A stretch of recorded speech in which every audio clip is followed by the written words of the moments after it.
Lebaran tahun ini, suamiku memberi THR surat cerai di depan calon istri barunya, setelah dia naik jabatan. Bahkan mertua menghinaku miskin tak selevel dengan kita. Mereka lupa, istana ini milikku. Begitu sertifikat atas namaku keluar, mereka syok bersujud minta ampun. Sekarang, angkat kaki dari rumahku. Yuk, absen dulu di kolom komentar. Sobat kisah berasal dari kota mana saja? Jangan lupa tekan like dan subscribe, ya. Dukungan kalian sangat berarti agar channel ini terus berkembang dan bisa menyajikan cerita yang lebih seru. Terima kasih. Perkenalkan, namaku Laila. Seorang perempuan yang mungkin akan kalian anggap terlalu biasa, atau bahkan menyedihkan, jika melihat kehidupanku sehari-hari di rumah megah ini. Rumah ini, yang Aris, suamiku, sebut sebagai simbol kesuksesannya sebagai seorang manajer di perusahaan multinasional, sebenarnya menyimpan cerita yang jauh berbeda dari apa yang terlihat oleh mata dunia. Bagiku, rumah ini bukanlah istana, melainkan sebuah sangkar emas yang dingin dan menyesakkan, di mana aku hanyalah seorang tawanan yang dibiarkan hidup hanya untuk melayani tuannya. Kisahku di rumah ini bukanlah kisah dongeng dengan akhir yang bahagia, setidaknya belum. Ini adalah kisah tentang bagaimana seorang perempuan yang tampak lemah dan penurut, yang sehari-harinya bersembunyi di balik celemek dapur yang kusam dan tangan yang selalu basah oleh sabun cuci, menyimpan sebuah kekuatan yang tidak pernah disangka-sangka oleh siapapun, termasuk Aris dan ibu mertuaku. Sejak Aris naik jabatan setahun yang lalu, segalanya berubah. Dia, yang dulunya adalah pria yang lembut dan penuh perhatian, perlahan-lahan bertransformasi menjadi sosok yang asing bagiku. Ambisinya yang besar untuk mencapai kesuksesan finansial dan pengakuan sosial telah mengubahnya menjadi seorang pria yang angkuh, egois, dan kejam. Dan akulah yang menjadi korban pertamanya. Ibu mertuaku, yang dulu kukira adalah sosok ibu yang penyayang, juga berubah seiring dengan kesuksesan Aris. Dia, yang dulunya selalu bersikap ramah dan baik padaku, kini tak segan-segan menghinaku dan merendahkanku di depan orang lain. Baginya, aku hanyalah seorang perempuan, Ndeso, yang beruntung bisa menikah dengan anaknya yang hebat. Dia tidak pernah menghargaiku sebagai seorang istri atau menantu, melainkan sebagai seorang pelayan yang harus selalu siap sedia memenuhi segala keinginannya. Dan malam ini, malam takbiran yang seharusnya penuh dengan kegembiraan dan kedamaian, aku kembali merasakan betapa menyakitkannya hidup di bawah bayang-bayang Aris dan ibu mertuaku.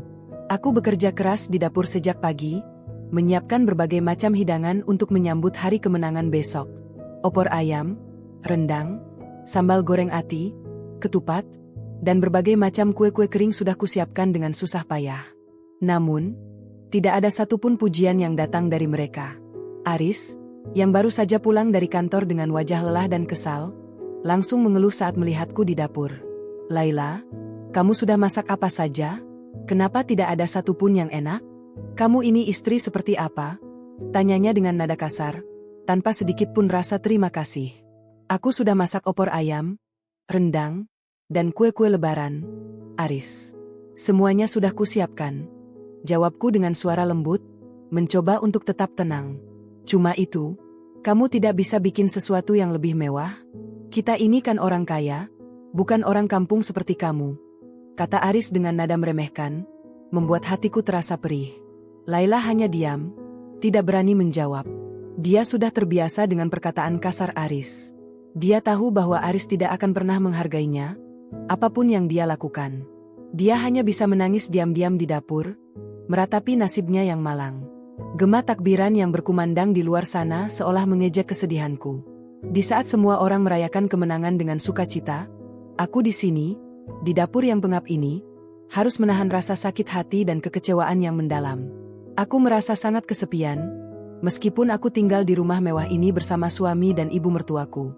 Aku merasa seolah-olah tidak ada satupun orang di dunia ini yang peduli padaku.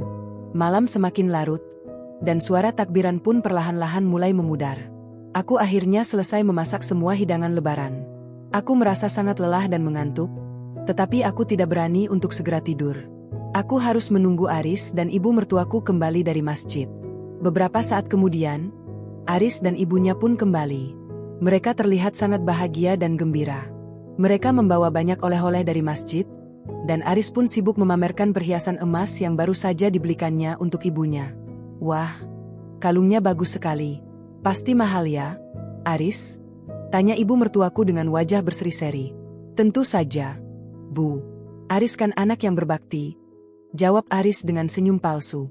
Laila hanya bisa melihat mereka dengan perasaan iri. Dia tahu bahwa Aris tidak akan pernah membelikannya perhiasan mewah seperti itu, meskipun dia adalah istrinya. Baginya, Laila hanyalah seorang istri, ndeso, yang tidak pantas untuk mendapatkan hal-hal yang indah. Laila, kamu sudah selesai masak? Cepat hidangkan makanan, kami sudah lapar, kata ibu mertuaku dengan nada memerintah. Laila segera bergegas ke dapur untuk menghidangkan makanan. Dia menyajikan semua hidangan yang sudah dia siapkan dengan susah payah di meja makan. Aris dan ibunya pun mulai makan dengan lahap, tanpa sedikit pun rasa terima kasih kepada Laila. Laila hanya bisa melihat mereka makan dari kejauhan. Dia tidak diperbolehkan untuk ikut makan bersama mereka di meja makan. Aris dan ibunya selalu mengatakan bahwa dia tidak pantas untuk duduk bersama mereka, karena dia hanyalah seorang istri, ndeso, yang tidak mengerti tata krama. Setelah selesai makan, Aris dan ibunya pun kembali ke kamar mereka masing-masing. Laila pun harus membereskan semua piring dan gelas kotor yang ada di meja makan. Dia mencuci piring-piring itu dengan air yang dingin, sambil air mata menetes di pipinya. Laila merasa sangat sedih dan kecewa.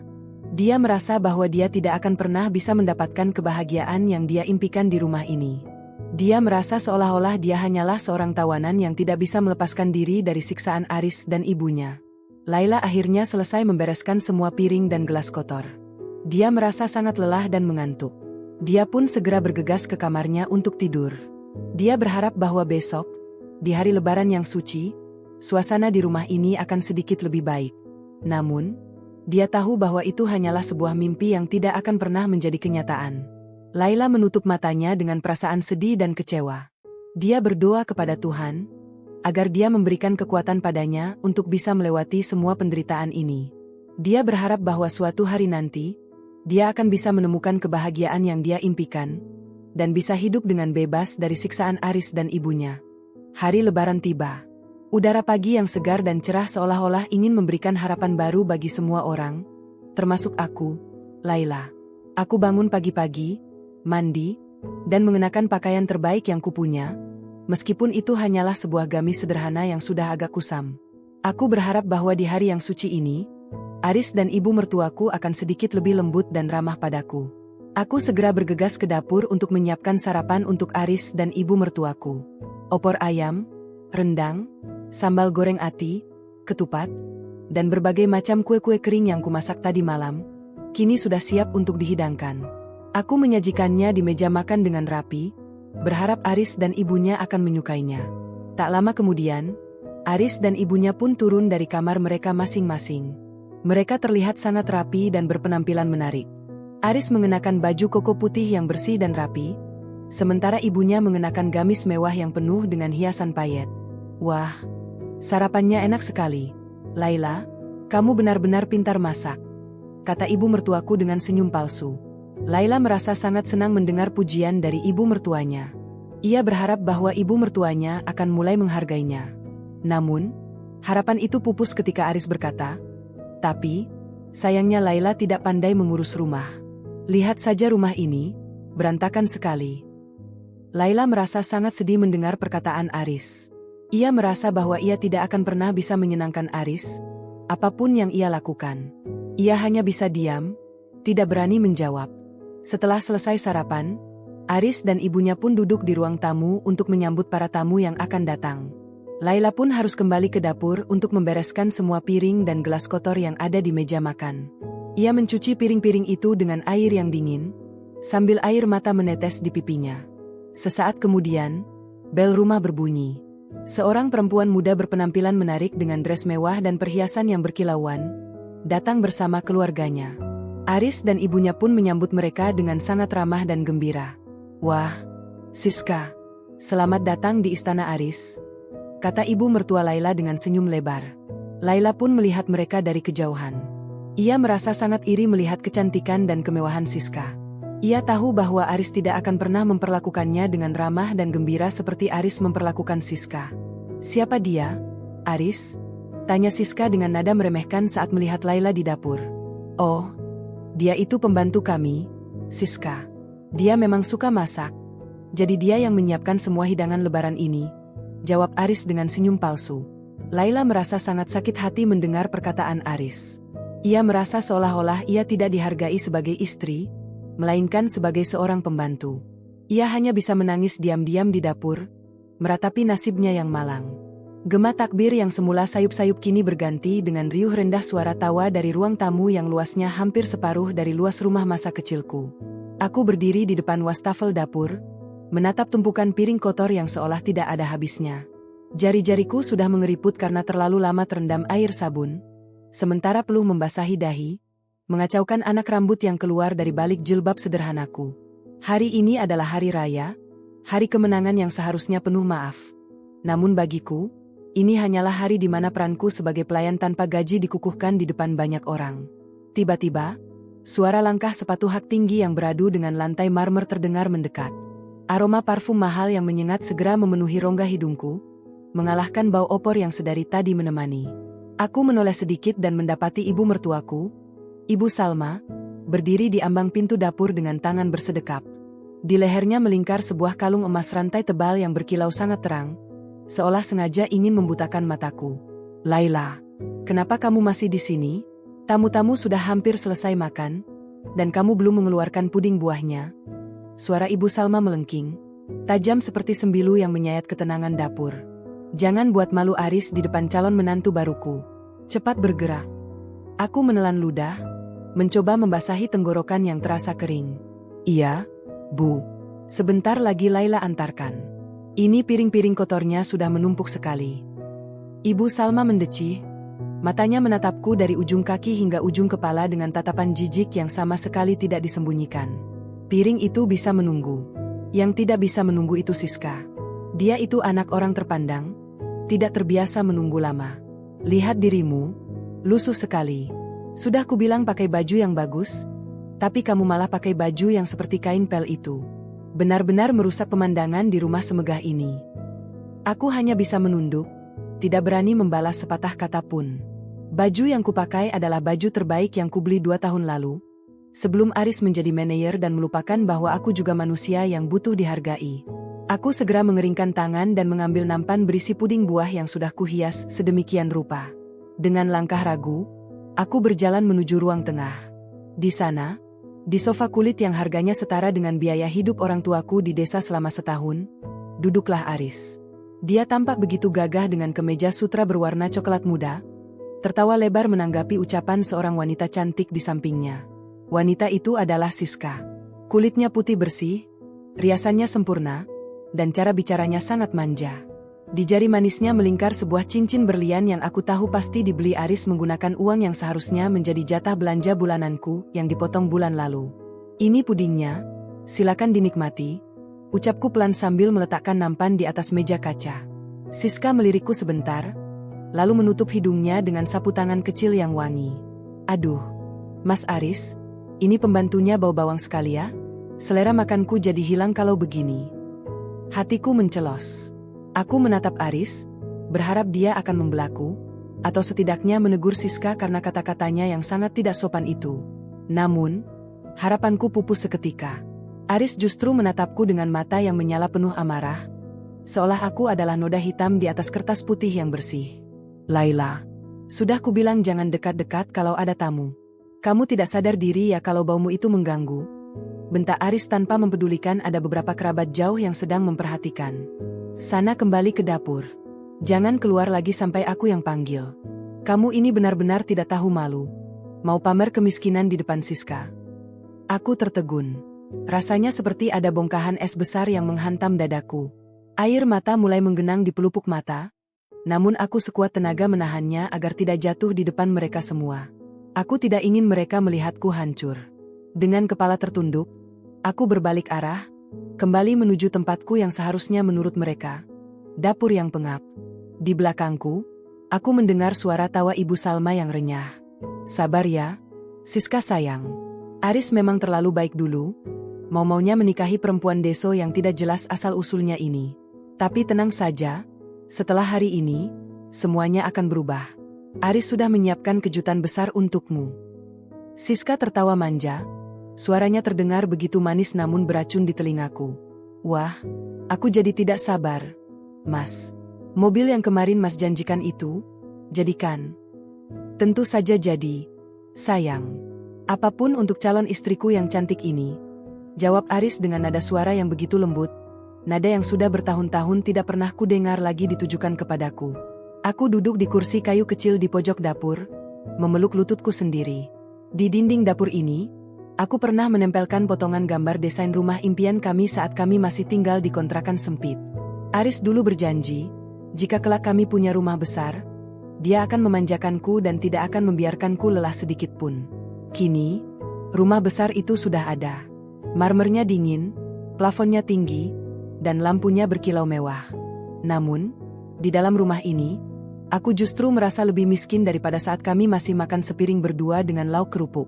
Suara denting sendok dan tawa dari ruang tamu terus terdengar, bagaikan musik pengiring bagi penderitaanku.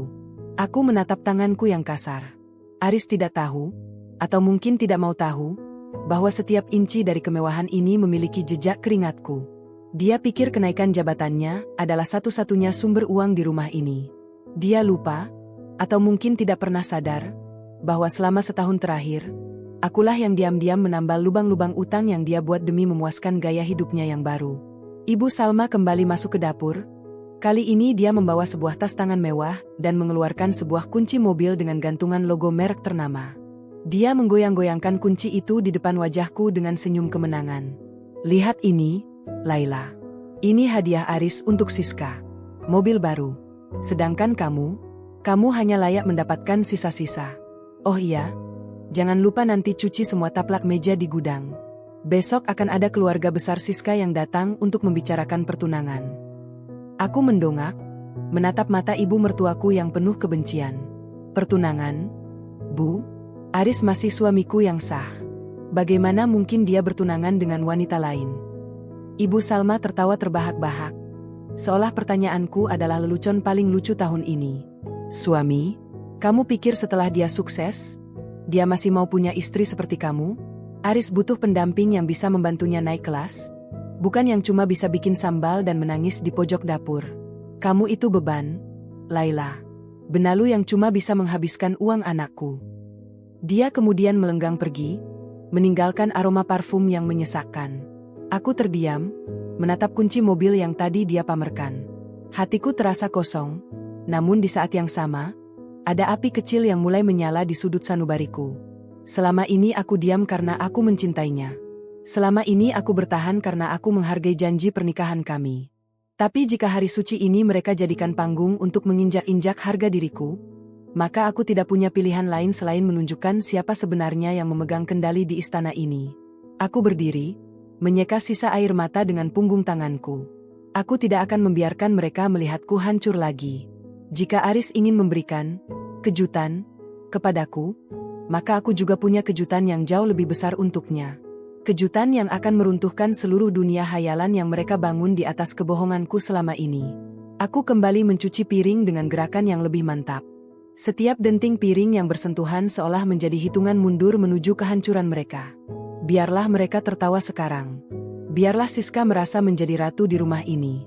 Mereka tidak tahu bahwa istana yang mereka banggakan ini sebenarnya berdiri di atas sebuah rahasia besar yang aku simpan rapat-rapat. Dan rahasia itu akan meledak tepat di saat mereka merasa paling tinggi. Malam semakin larut, tamu-tamu mulai pulang satu persatu. Namun, ketegangan di rumah ini bukannya memudar, justru semakin memuncak. Aku bisa merasakan tatapan Aris yang penuh kebencian setiap kali dia lewat di dekat dapur. Aku bisa merasakan bisik-bisik mereka di ruang tengah yang merencanakan sesuatu untuk esok hari. Aku hanya perlu bersabar sedikit lagi. Hanya sedikit lagi sebelum aku mengambil kembali kemerdekaanku. Aku menutup keran air, mengelap tanganku hingga kering, dan menatap ke arah ruang tengah yang mulai sepi. Besok bukan hanya akan menjadi hari kedua Lebaran, tetapi akan menjadi hari di mana semua topeng akan terbuka. Aku, Laila, bukan lagi perempuan deso yang bisa mereka injak-injak. Aku adalah pemilik sebenarnya dari setiap helai napas kemewahan di rumah ini. Dan besok, aku akan memastikan mereka merasakan bagaimana rasanya diusir dari surga yang mereka curi dariku. Matahari hari kedua Lebaran merangkak naik, Cahayanya yang cerah menembus jendela kaca besar di ruang makan, memantulkan kilau pada set meja makan marmer Italia yang harganya setara dengan 3 tahun gaji rata-rata pegawai kantoran. Di atas meja itu, hidangan mewah hasil buruh tanganku selama berjam-jam tertata rapi. Aroma rempah rendang yang meresap sempurna, gurihnya santan opor, hingga kesegaran es buah yang warnanya menggoda selera, semuanya seolah memanggil untuk dinikmati. Namun, bagiku, meja itu terasa seperti medan perang yang penuh ranjau. Aku berdiri di sudut ruangan, masih dengan celemek yang kini bernoda minyak, memperhatikan Aris, Ibu Salma, dan Siska yang baru saja datang dengan gaun sutra berwarna merah muda yang mencolok. Mereka tertawa lepas, saling melempar pujian seolah dunia ini hanya milik mereka bertiga. Aris menarikan kursi untuk Siska dengan gerakan yang begitu santun, sesuatu yang tidak pernah ia lakukan padaku bahkan di hari pernikahan kami 5 tahun lalu. Silakan duduk, calon istriku yang cantik. Hari ini kita harus makan besar sebelum kita pergi melihat-lihat perhiasan lagi, ucap Aris dengan suara yang bariton dan lembut, membuat Siska tersipu malu dan menyandarkan kepalanya di bahu Aris. Ibu Salma duduk di kursi utama, menatap meja dengan binar mata kepuasan. Wah, Aris, kamu benar-benar sukses. Ibu bangga sekali punya anak yang bisa menyediakan kemewahan seperti ini. Tidak seperti waktu kita masih di rumah lama yang atapnya bocor itu. Aku merasa kerongkonganku tercekat. Kakiku terasa lemas karena sejak pagi tadi aku belum memasukkan sebutir nasi pun ke perutku. Rasa lapar yang melilit berpadu dengan kelelahan yang luar biasa membuat pandanganku sedikit berkunang-kunang. Dengan langkah perlahan dan penuh keraguan, aku mendekati meja makan. Aku hanya ingin mengambil satu piring kecil, duduk di ujung kursi yang paling pojok, dan mencicipi sedikit hasil masakanku sendiri. Namun, baru saja jemariku menyentuh pinggiran kursi kayu jati yang berat itu, sebuah suara denting yang memekakkan telinga menghentikan gerakanku. Prang! Aris membanting sendok peraknya ke atas piring porselen dengan kekuatan yang cukup untuk membuat semua orang di ruangan itu terlonjak kaget. Apa yang kamu lakukan, Laila? Bentak Aris, matanya melotot tajam, menatapku seolah-olah aku adalah serangga menjijikan yang mencoba merangkak ke atas hidangan mahalnya. Aku hanya ingin ikut makan sebentar. Aris, aku belum makan sejak kemarin sore karena menyiapkan semua ini, jawabku dengan suara bergetar, mencoba mempertahankan sisa keberanianku. Aris berdiri, napasnya memburu penuh amarah yang meluap-luap. Ikut makan? Di meja ini? Kamu tidak lihat siapa yang ada di sini? Ada Siska, ada ibu. Kamu dengan baju kotor dan bau keringat seperti itu mau duduk di sini? Kamu merusak pemandangan, Laila. Kamu merusak selera makan calon istriku. Siska menutup mulutnya dengan tangan yang jemarinya dihiasi kuteks merah darah, menatapku dengan tatapan mengejek. Aduh, Mas Aris, benar katanya Mas. Aku jadi merasa mual melihat noda minyak di bajunya itu. Masa di rumah semewah ini ada yang penampilannya seperti pengemis pasar? Ibu Salma ikut menimpali sambil mengibas-ngibaskan tangannya ke udara. Sudah, Laila. Kamu itu benar-benar tidak tahu diri ya? Kamu itu tugasnya di belakang, bukan di depan sini. Tempatmu itu di dapur, di lantai kalau perlu, bukan di kursi mewah yang dibeli Aris dengan kerja kerasnya. Air mata yang sejak tadi kutahan akhirnya jatuh juga, membasahi pipiku yang panas. Rasanya seperti ada tangan raksasa yang meremas jantungku hingga hancur. Tapi aku istrimu, Aris. Aku yang memasak semua ini. Istri. Aris tertawa sinis, suara tawanya terdengar begitu dingin dan asing. Istri itu harusnya membanggakan, bisa diajak bicara bisnis, bisa berpenampilan elegan di depan kolega. Kamu cuma beban. Kamu cuma bisa menghabiskan uangku untuk keperluan tidak jelas di desa. Sekarang, angkat kakimu dari sini, masuk ke dapur. Makan di lantai sana kalau memang kamu lapar. Itu tempat yang paling pantas untuk orang sepertimu. Aku terpaku, menatap Aris dengan tatapan tidak percaya. Pria yang dulu berjanji akan menjagaku, pria yang dulu menangis di pundakku saat ia dipecat dari pekerjaan pertamanya, kini memperlakukanku lebih rendah daripada hewan peliharaan. Aku melihat ke arah Ibu Salma, berharap ada sedikit empati dari sesama wanita, namun ia justru sibuk mengambilkan paha ayam goreng untuk Siska sambil tersenyum lebar. Dengan langkah gontai dan bahu yang merosot, aku berbalik. Setiap langkahku menjauhi meja makan itu terasa seperti membawa beban bertonton. Aku masuk ke dapur yang berantakan, di mana sisa-sisa bumbu dan potongan sayur masih berserakan. Aku duduk bersila di atas lantai keramik yang dingin, tepat di samping tempat sampah plastik. Di depanku hanya ada sebuah piring plastik berisi sisa nasi yang sudah mulai mengeras dan sedikit kuah opor yang tumpah. Dari ruang makan, suara tawa mereka kembali terdengar. Suara denting garpu dan pisau yang beradu dengan piring terdengar seperti ejekan yang menusuk telinga. Mereka sedang merayakan kemenangan mereka di atas penderitaanku. Aku menyuapkan sesendok nasi ke mulutku, namun rasanya hambar. Setiap butir nasi yang kutelan terasa seperti duri yang menyangkut di tenggorokan. Enak sekali rendangnya, Mas Aris.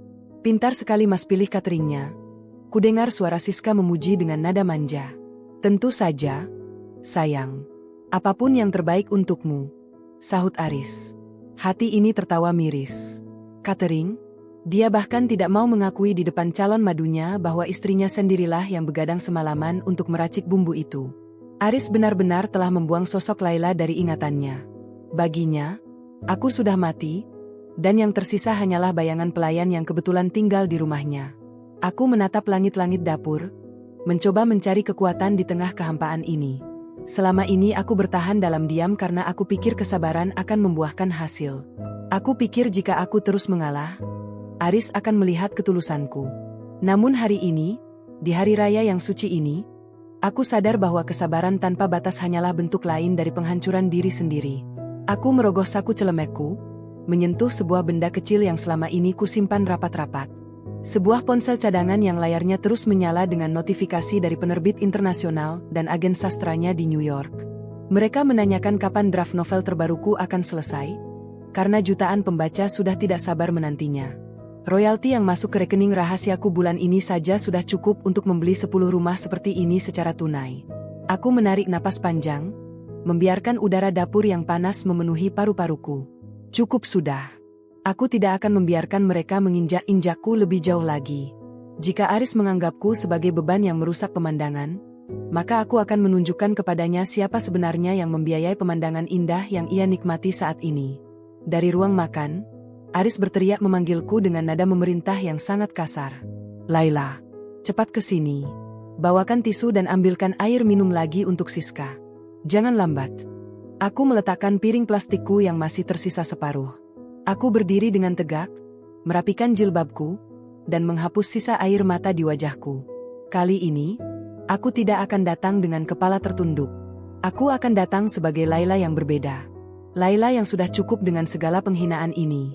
Langkahku menuju ruang makan kini terasa lebih ringan, bukan karena aku patuh, melainkan karena aku tahu ini adalah saat-saat terakhir aku melayani mereka. Aku masuk ke ruang makan, menatap mereka bertiga yang sedang asyik bersendawa kecil setelah kenyang. Aris menatapku dengan wajah tidak sabar, sementara Ibu Salma sudah sibuk merapikan perhiasan di tangannya. Ini airnya, ucapku singkat, meletakkan gelas di depan Siska tanpa ekspresi. Lama sekali kamu. Dasar lelet, gerutu Aris. Oh iya, mumpung kamu di sini, aku punya sesuatu untukmu.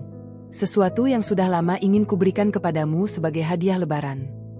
Aris merogoh saku kemejanya, mengeluarkan sebuah amplop coklat tebal yang diletakkannya dengan kasar di atas meja. Matanya berkilat penuh kemenangan, sebuah kilat yang aku tahu akan segera padam dalam waktu dekat. Ambil ini. Ini adalah tiket kebebasanmu dari kemiskinan yang kamu bawa ke rumah ini, ujar Aris dengan seringai yang sangat menyakitkan. Aku menatap amplop itu, tahu persis apa isinya tanpa perlu membukanya. Inilah saatnya. Inilah THR yang ia janjikan. Sebuah hadiah yang menurutnya akan menghancurkanku, padahal sebenarnya, itulah kunci yang akan membukakan pintu penjara ini untukku selamanya. Tanganku yang masih sedikit gemetar karena kelelahan menyentuh tepian amplop coklat besar itu. Permukaan kertasnya terasa kasar, seolah mewakili kekasaran hati pria yang duduk di hadapanku.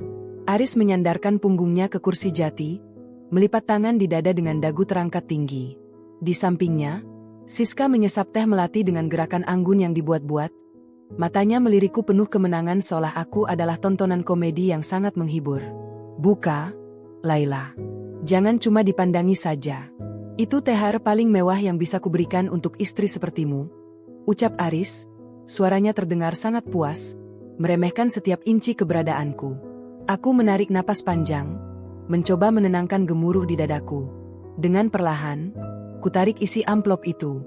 Selembar kertas putih bersih dengan kop resmi muncul ke permukaan. Mataku segera menangkap kata-kata yang tercetak tebal di bagian atas. Surat permohonan cerai talak. Pandanganku sempat mengabur sejenak, bukan karena sedih, melainkan karena rasa muak yang sudah mencapai puncaknya. "Kamu menceraikanku? Di hari kedua lebaran?" tanyaku lirih, menatap mata Aris yang kini tidak lagi memiliki sisa-sisa kasih sayang. Aris tertawa sinis, suaranya memantul di dinding ruang makan yang megah. "Tentu saja. Kenapa harus menunda hal yang sudah seharusnya dilakukan?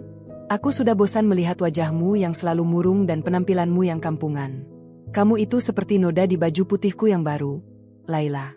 Aku sekarang manajer, pergaulanku orang-orang hebat, pengusaha, pejabat. Apa kata mereka kalau melihat istriku cuma bisa bicara soal harga cabai dan bau bawang putih?" Ibu Salma yang duduk di ujung meja ikut bertepuk tangan pelan. Wajahnya yang penuh keriput itu tampak bercahaya karena rasa senang. "Akhirnya, Aris, ibu sudah lama menunggu momen ini. Ibu sudah tidak tahan punya menantu benalu yang cuma bisa menumpang hidup di rumah megah ini. Kamu dengar itu, Laila? Pulanglah ke gubuk orang tuamu di desa. Bawa semua barang-barang murahmu itu sekarang juga." Siska terkikik, jemarinya yang lentik menyentuh lengan Aris dengan manja.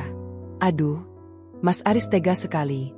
Tapi memang benar sih, Mas.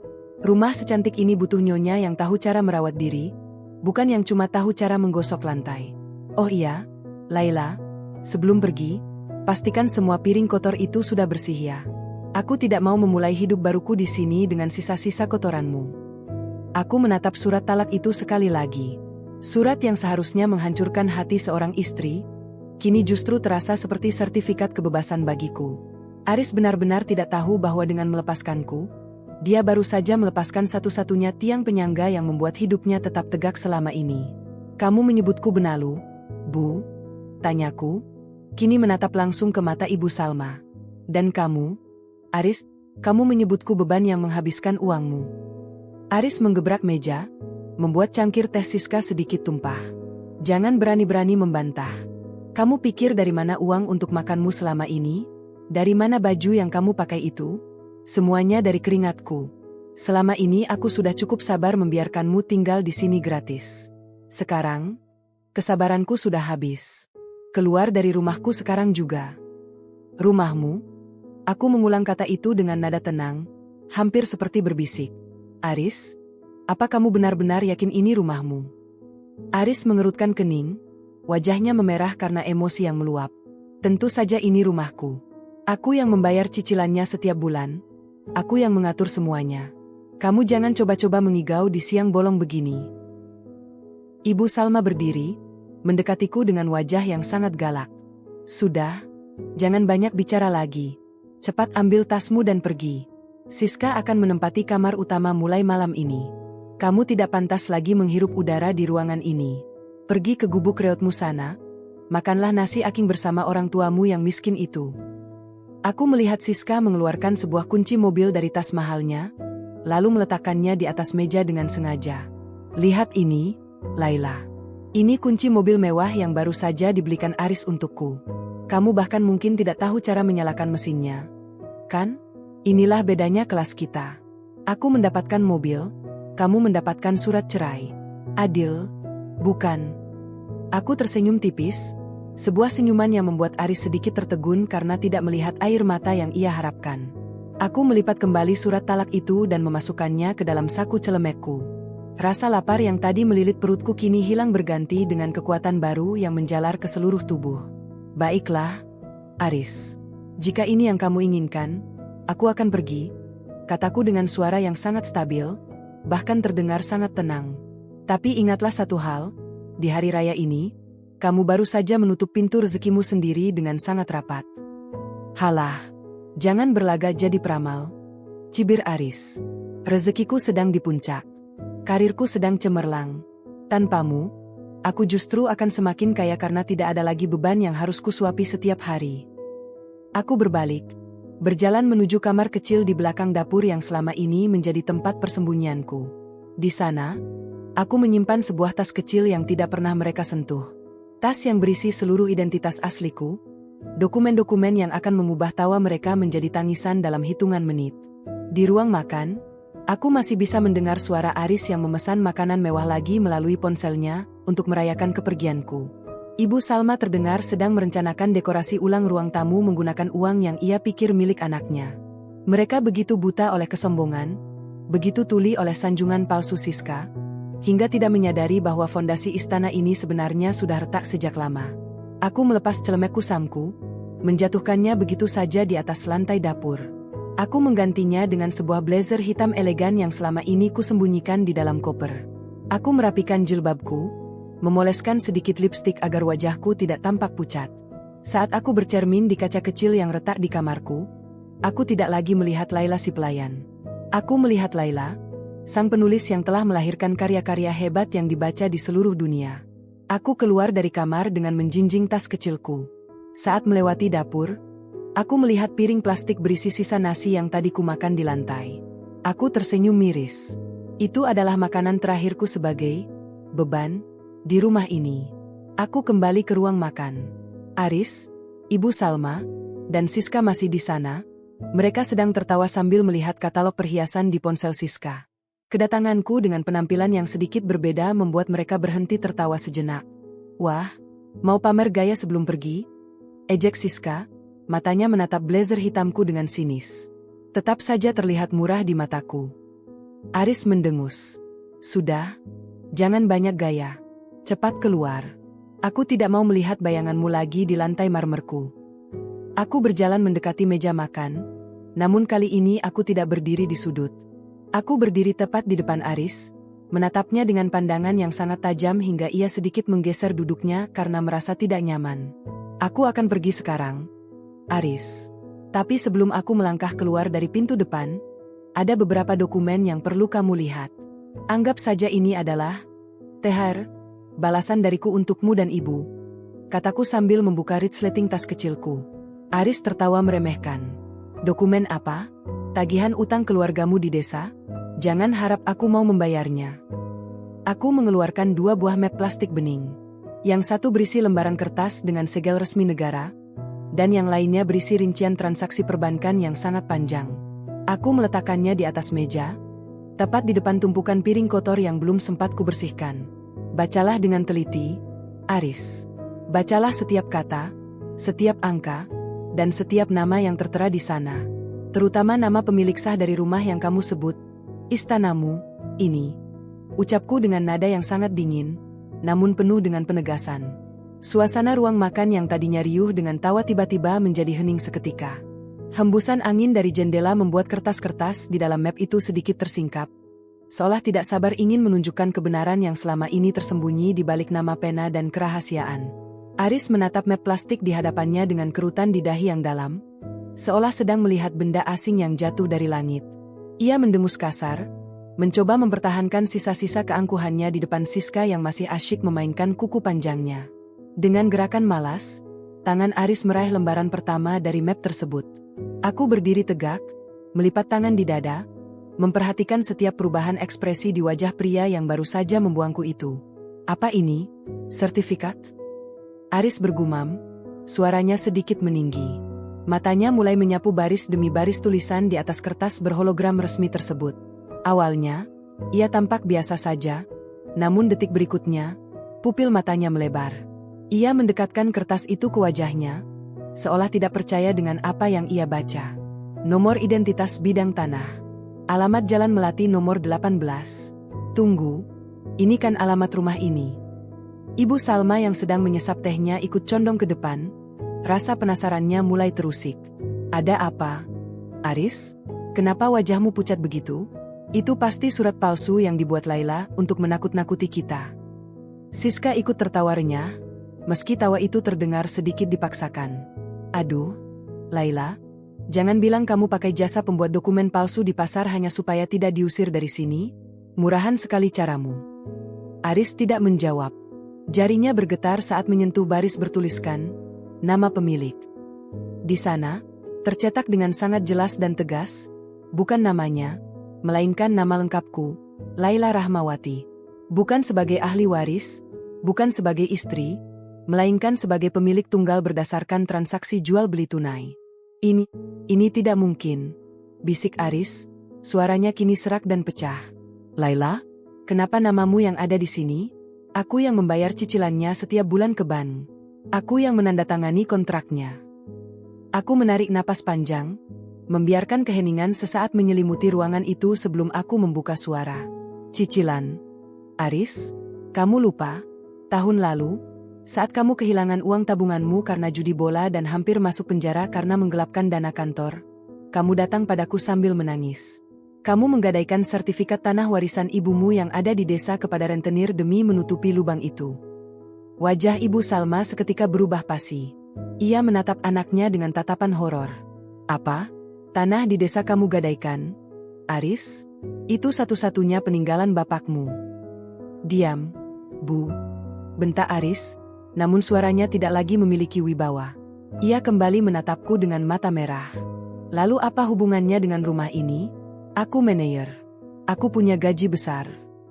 Gajimu besar, Aris, tapi gaya hidupmu jauh lebih besar, kataku dengan nada datar, tanpa emosi. Rumah ini sebenarnya sudah masuk daftar lelang bank 6 bulan yang lalu karena kamu menunggak cicilan selama 5 bulan berturut-turut demi membelikan Siska tas-tas bermerek itu. Akulah yang menebusnya. Seluruhnya. Aku melunasi sisa utang pokoknya ke bank secara tunai dan membalik nama sertifikat ini atas namaku sendiri. Siska tersentak. Ia melepaskan pegangannya dari lengan Aris seolah-olah lengan itu tiba-tiba menjadi panas. Menebus? Secara tunai? Pakai uang dari mana? Kamu kan cuma ibu rumah tangga yang kerjanya cuma masak dan mencuci. Aku membuka map kedua, mengeluarkan lembaran mutasi rekening dari sebuah bank swasta internasional. Angka-angka di sana berderet panjang, dengan saldo akhir yang memiliki nol sebanyak 9 buah. Aris menyambar kertas itu, matanya bergerak liar membaca rincian transaksi masuk. Penerbit Aksara. Royalties for The Secret Pulse. 500 juta. 1 Aris membacanya dengan suara gemetar yang semakin hebat. Ia mendongak, menatapku seolah melihat hantu. Siapa kamu sebenarnya, Laila? Aku adalah penulis di balik nama Pna. Queen. Jawabku tenang. Nama yang mungkin pernah kamu dengar di berita internasional, atau mungkin buku yang pernah kamu injak saat aku sedang mengetiknya di sudut dapur dulu karena menurutmu itu hanya sampah yang mengotori rumah. Novelku sudah terjual jutaan eksemplar di seluruh dunia, diterjemahkan ke dalam 20 bahasa, dan kontrak filmnya baru saja ditandatangani bulan lalu. Ibu Salma terjatuh kembali ke kursinya, wajahnya yang tadi penuh kesombongan kini tampak layu dan rapuh. Penulis? Jadi uang yang selama ini kamu berikan untuk belanja dan uang saku ibu. Itu uang hasil keringatku sendiri, Bu, potongku. Bukan uang Aris. Karena sebenarnya, sejak setahun lalu, Aris sudah tidak pernah lagi memberikan uang nafkah yang cukup. Semua gajinya habis untuk membayar bunga utang dan membiayai kemewahan palsu ini. Rumah ini, mobil yang ada di garasi, bahkan perhiasan yang ibu pakai sekarang, semuanya ada karena aku mengizinkannya. Siska berdiri, wajahnya yang cantik kini tampak mengerikan karena amarah dan ketakutan. Mobil yang dijanjikan Aris padaku itu bukan punya Aris. Aku melirik Siska dengan tatapan kasihan. Mobil sport di garasi itu atas nama perusahaanku, Siska. Aris hanya pemakainya. Dan karena hari ini dia sudah memberikan THR berupa surat cerai untukku, maka hak pakainya juga berakhir detik ini juga. Aris tiba-tiba bersimpuh di lantai, mencoba meraih ujung blazerku, namun aku melangkah mundur dengan cepat. Laila, maafkan aku. Aku Vilaf. Aku tidak tahu kalau kamu sehebat itu. Tolong, jangan lakukan ini. Ini hari lebaran, Laila. Maafkan suamimu ini. Aku menatap pria yang bersujud di kakiku itu. Tidak ada lagi rasa cinta, tidak ada lagi rasa hormat. Yang tersisa hanyalah rasa mual. Kamu tidak meminta maaf karena merasa bersalah, Aris. Kamu meminta maaf karena takut kehilangan kemewahan ini. Kemarin kamu bilang tempatku di lantai dapur, bukan? Sekarang, lihatlah dirimu sendiri. Kamu yang berada di lantai, bersujud di depan, benalu, yang kamu hina. Ibu Salma mulai terisak. Air matanya membasahi pipinya yang berhias bedak tebal. Laila, tolong jangan usir kami. Ibu sudah tua, Ibu tidak punya tempat tinggal lain kalau tanah di desa sudah hilang. Ibu juga yang bilang kalau aku ini beban, bukan? Kataku, suaraku tetap dingin meski ada sedikit rasa perih di sudut hati melihat wanita tua itu. Ibu yang tertawa paling keras saat Aris melemparkan surat cerai itu ke wajahku. Di mana tawa ibu sekarang? Siska yang menyadari situasi sudah berbalik arah, segera menyambar tas mahalnya. Ia menatap Aris dengan jijik. Jadi kamu itu sebenarnya miskin? Kamu menipuku dengan harta milik istrimu? Dasar pria tidak berguna. Jangan pernah hubungi aku lagi. Siska berbalik dan berlari keluar menuju pintu depan, namun ia sempat berhenti sejenak untuk melirik kunci mobil di atas meja. Dengan gerakan cepat, ia menyambarnya dan terus berlari menuju garasi. Siska, tunggu. Itu mobilku. Teriak Aris sambil mencoba berdiri, namun kakinya terasa lemas. Bukan mobilmu, Aris, kataku pelan, menghentikan langkahnya. Biarkan dia membawanya. Mobil itu cicilannya macet atas nama pribadimu yang kamu buat diam-diam menggunakan KTP-ku yang kamu curi. Polisi dan pihak leasing akan segera mencarinya. Biarkan dia menikmati hadiah terakhir darimu. Aris terduduk kembali di lantai marmer yang dingin.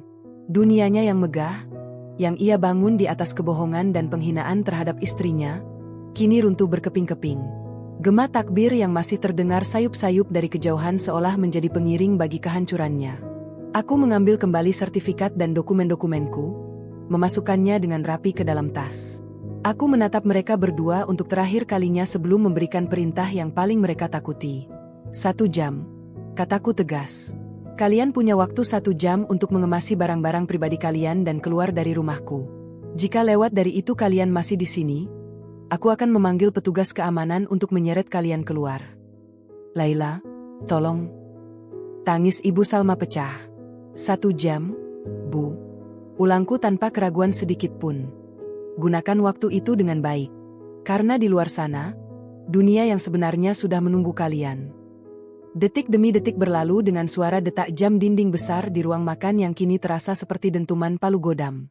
Aris masih bersimpuh di atas marmer, bahunya berguncang hebat, sementara Ibu Salma menatap nanar ke arah kalung emas di lehernya yang tiba-tiba terasa mencekik lehernya sendiri.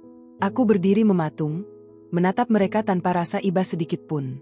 Rasa perih yang selama setahun ini kusimpan rapat-rapat telah mengeras menjadi dinding es yang tidak mungkin lagi dicairkan oleh tangisan palsu mereka.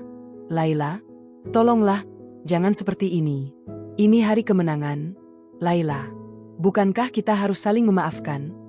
Suara Aris terdengar parau, penuh dengan keputusasaan yang dipaksakan. Ia mencoba meraih ujung sepatuku, namun aku melangkah mundur dengan gerakan yang sangat tegas. Memaafkan bukan berarti membiarkan diriku terus diinjak. Aris, sahutku dengan nada yang sangat tenang, namun menusuk hingga ke tulang. Tadi pagi kamu begitu gagah saat melempar surat cerai itu ke wajahku. Kamu begitu bangga saat menyebutku istri Deso yang cuma bisa menghabiskan uangmu.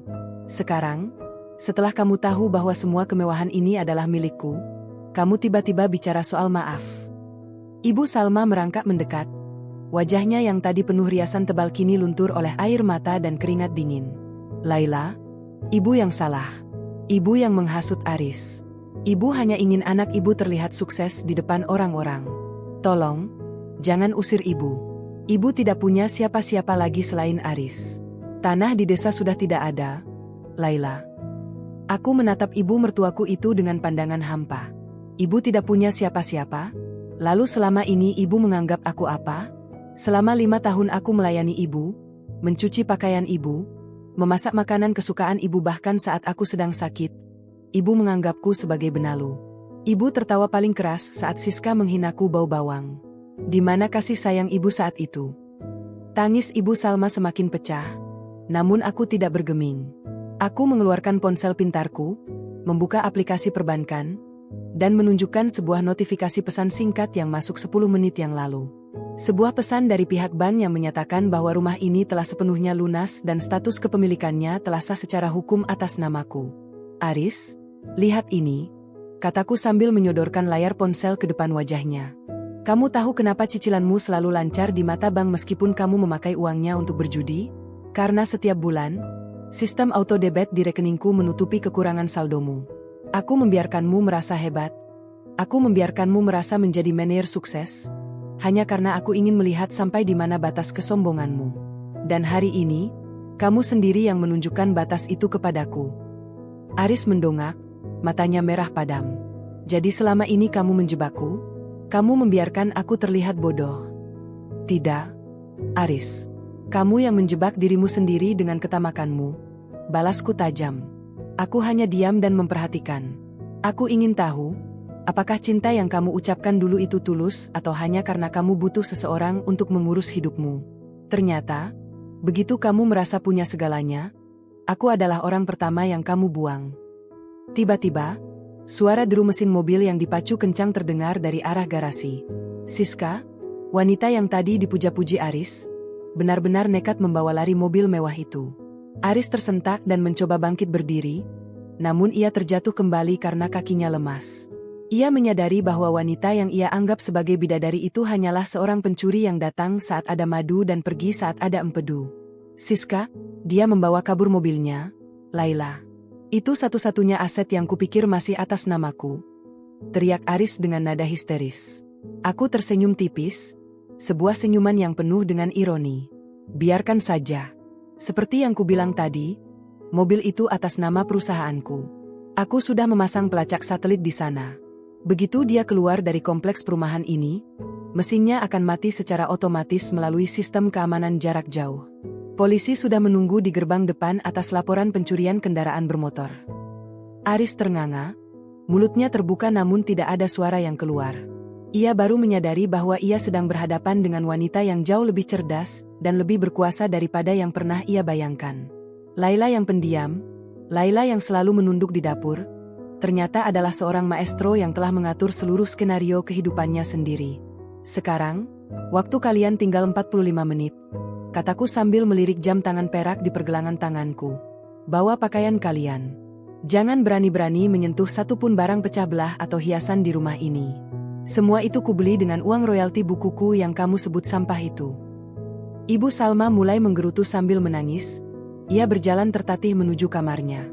Ia mulai memasukkan baju-baju mewahnya ke dalam koper dengan tangan gemetar. Sementara itu, Aris masih terpaku di lantai ruang makan. Ia menatap piring kotor bekas makannya sendiri, piring yang tadi ia larang untuk kusentuh. Laila, tolong beri aku satu kesempatan lagi. Aku akan bekerja keras. Aku akan membayar semua utang-utangku padamu. Kita mulai dari awal lagi, ya? Pinta Aris dengan suara yang sangat memelas. Aku menggelengkan kepala perlahan. Kesempatan itu sudah habis saat kamu membanting sendok di depan tamu-tamumu tadi, Aris. Kesempatan itu menguap saat kamu melemparkan surat cerai itu sebagai hadiah lebaran untukku. Kamu tidak mencintaiku, kamu hanya mencintai fasilitas yang kuberikan secara gratis selama ini. Aku berjalan menuju pintu depan, membukanya lebar-lebar. Udara segar sore hari masuk ke dalam ruangan, membawa aroma bunga melati dari taman yang kurawat sendiri. Di luar sana, orang-orang masih bersilaturahmi, anak-anak kecil berlarian dengan baju baru mereka, tanpa tahu bahwa di dalam rumah mewah ini sedang terjadi sebuah revolusi. Keluarlah, Aris. Ambillah surat ceraimu itu, bawa bersama harga dirimu yang sudah hancur. Kataku sambil menunjuk ke arah pintu. Hari ini adalah hari raya. Hari di mana semua orang merayakan kemenangan. Dan bagiku, kemenangan terbesarku adalah berhasil melepaskan diri dari orang-orang beracun seperti kalian. Aris berdiri dengan susah payah. Ia berjalan menuju kamarnya, mengemasi beberapa helai pakaian ke dalam tas punggung yang sudah agak kusam. Tidak ada lagi koper mewah, tidak ada lagi jam tangan mahal yang tadi ia pamerkan. Ia keluar dari kamar dengan wajah yang tampak lebih tua 10 tahun. Ibu Salma menyusul di belakangnya, menyeret koper besarnya dengan napas terengah-engah. Ia menatapku dengan tatapan kebencian yang masih tersisa, namun ia tidak berani berucap apapun.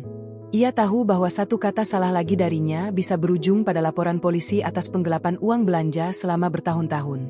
Saat mereka berdua berdiri di ambang pintu, aku memberikan satu kejutan terakhir. Aku mengeluarkan sebuah map kecil berwarna kuning dari laci meja depan.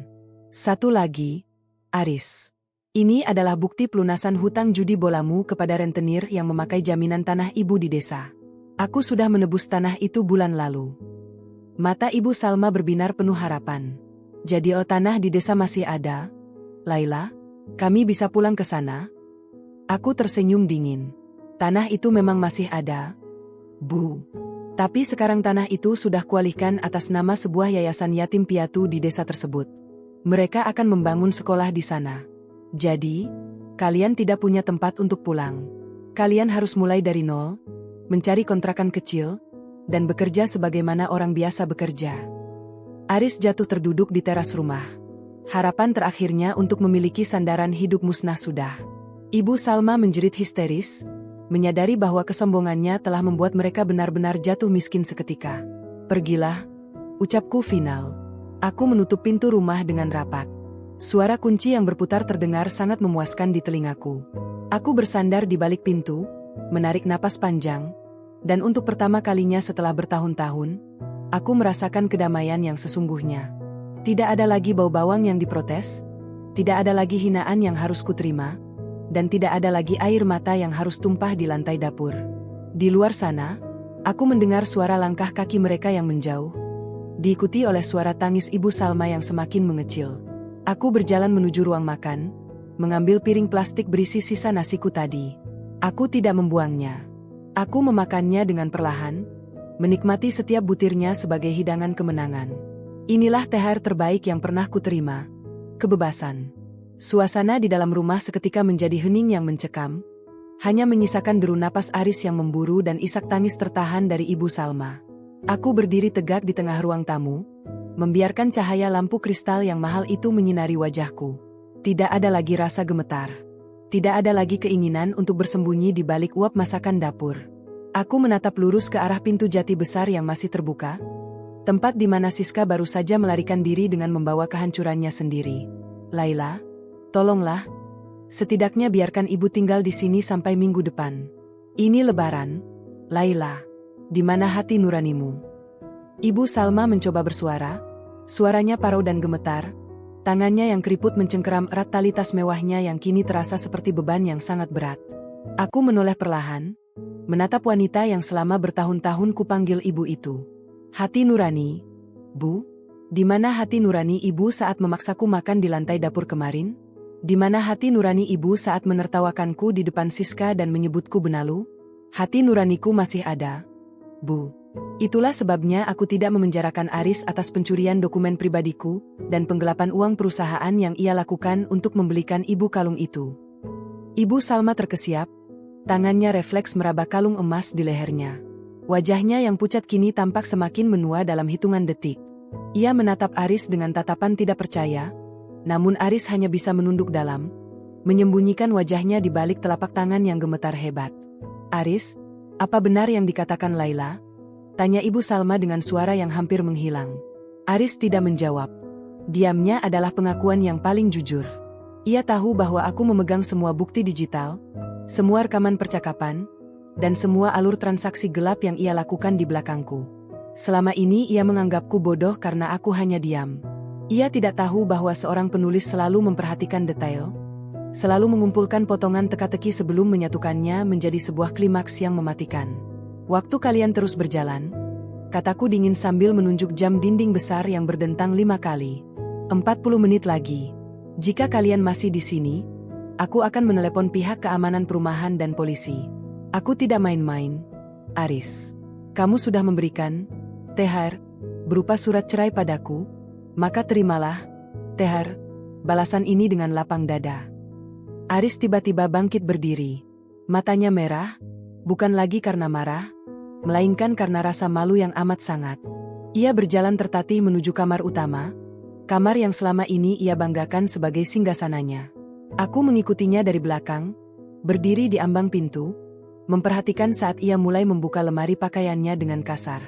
Ia mengambil tas punggung lamanya, tas yang ia pakai saat pertama kali melamar kerja dulu. Dengan gerakan serabutan, ia memasukkan kemeja-kemeja mahalnya, jam tangan koleksinya, dan beberapa dokumen pribadinya. Tidak ada lagi keanggunan. Tidak ada lagi kesombongan manajer sukses. Yang tersisa hanyalah seorang pria yang sedang mengemasi sisa-sisa hidupnya yang hancur. Kamu benar-benar kejam, Laila, gumam Aris tanpa menoleh padaku. Kamu merencanakan ini semua. Kamu membiarkan aku masuk ke dalam lubang ini hanya untuk melihatku jatuh. Aku tidak pernah mendorongmu ke dalam lubang itu, Aris, sahutku dengan nada yang sangat stabil. Kamu sendiri yang melompat ke sana demi ego dan nafsumu. Aku hanya memberikan apa yang kamu minta. Kamu minta rumah mewah, aku berikan. Kamu minta gaya hidup tinggi, aku biayai. Tapi ketika kamu meminta kebebasan dengan menceraikanku, maka aku memberikan kebebasan itu sepenuhnya. Termasuk membebaskan diriku dari kewajiban membiayai hidupmu lagi. Ibu Salma masuk ke dalam kamar, menyeret koper besarnya yang penuh dengan baju-baju bermerek. Ia mulai mengambil perhiasan-perhiasan dari kotak perhiasan di atas meja rias dengan tangan yang gemetar. Tinggalkan perhiasan itu, Bu, kataku tegas. Ibu Salma terhenti, menatapku dengan mata yang melotot. Ini milikku. Aris yang membelikannya untukku. Aris membelinya menggunakan uang perusahaan yang ia gelapkan, dan aku yang menutupinya menggunakan uang pribadiku agar dia tidak dipenjara, jelasku sambil melangkah mendekat. Secara hukum, itu adalah barang bukti tindak pidana jika aku melaporkannya. Tapi jika ibu meletakkannya kembali, aku akan menganggapnya sebagai kompensasi atas kerugian yang kualami selama ini. Pilihannya ada di tangan ibu, membawa perhiasan itu ke penjara, atau keluar dari rumah ini dengan tangan kosong namun bebas. Ibu Salma menjatuhkan kotak perhiasan itu ke atas kasur dengan suara dentang yang memilukan. Ia menangis tersedu-sedu, menyadari bahwa ia benar-benar tidak membawa apa-apa selain pakaian yang melekat di tubuhnya.